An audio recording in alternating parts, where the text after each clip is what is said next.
Hello, this is Emma Ghaffari and welcome to Weekly World Climate Change News. Greenland's ice sheets are melting more quickly than previously anticipated, contributing to rising global sea levels.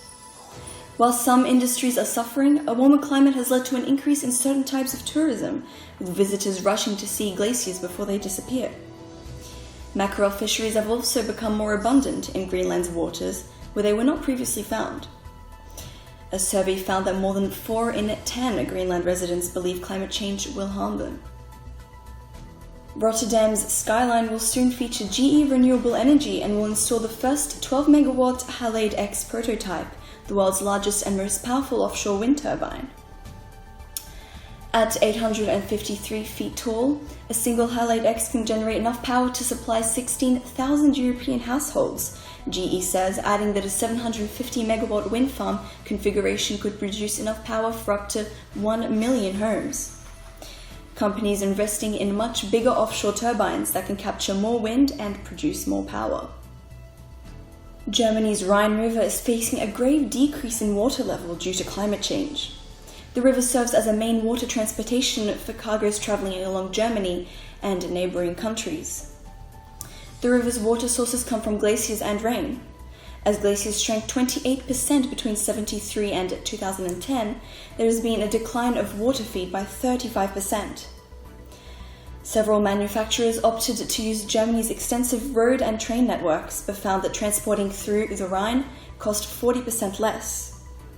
Meanwhile, the government can only be monitoring the traffic to ease road transportation to create an alternative.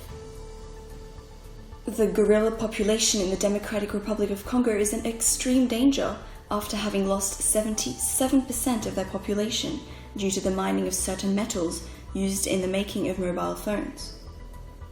Mining in the Congo Basin not only threatens gorillas' habitat, but miners also illegally hunt wildlife, gorillas included, for food.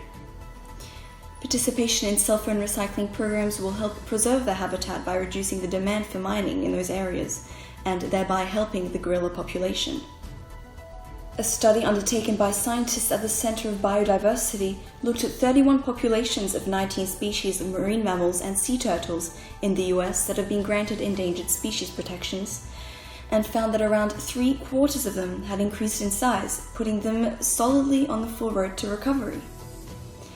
Conservation measures triggered by ESA listings such as in ending exploitation, tailored species management and fishery regulations, and other national and international measures appear to have been largely successful in promoting species recovery. While abundant research exists on the implications of climate change for the planet's life, a surprising new study published in Frontiers has shown that climate change has both losers and winners. Conducted by scientists from the BAS, the study shows that species such as jellyfish and starfish, along with other bottom feeders, may benefit from new areas of seafloor that may open up as a result of global warming. However, the study also highlighted major vulnerabilities in the Antarctic region, including those faced by the krill, chinstrap penguins, and the humpback whale. It was reported by IRENA that there are more women in renewable energy jobs than there are in the conventional oil and gas market, though that number is still far from 50%. The researchers identified that the reason behind the lack of women in the industry is the cultural and social norms. This can be tackled with a simple mechanism of awareness and education. The increase in the number of workshops to boost the number of women in the workforce to break stereotypes is vital. The winner for the Young Champions of the Earth Award for Latin America was off to a great start to the year with his efforts to preserve the dying corals in the ocean.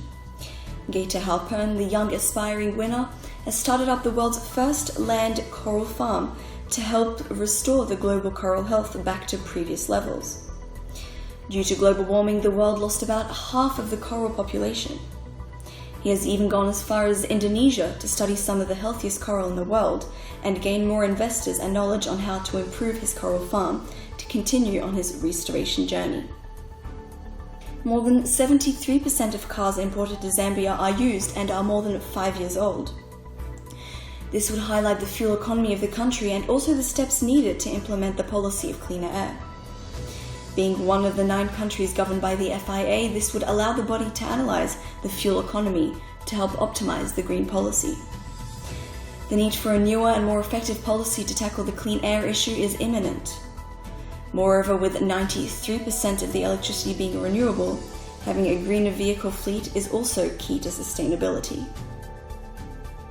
With climate change hitting fast, our Earth seems to be devastated by unprecedented drought, unprecedented flooding, and unprecedented bushfires. Recently, it seems it's novels that have educated and spread the awareness about climate change. For example, The Weather Makers by Tim Flannery is a good start on how the weather will affect us in the future.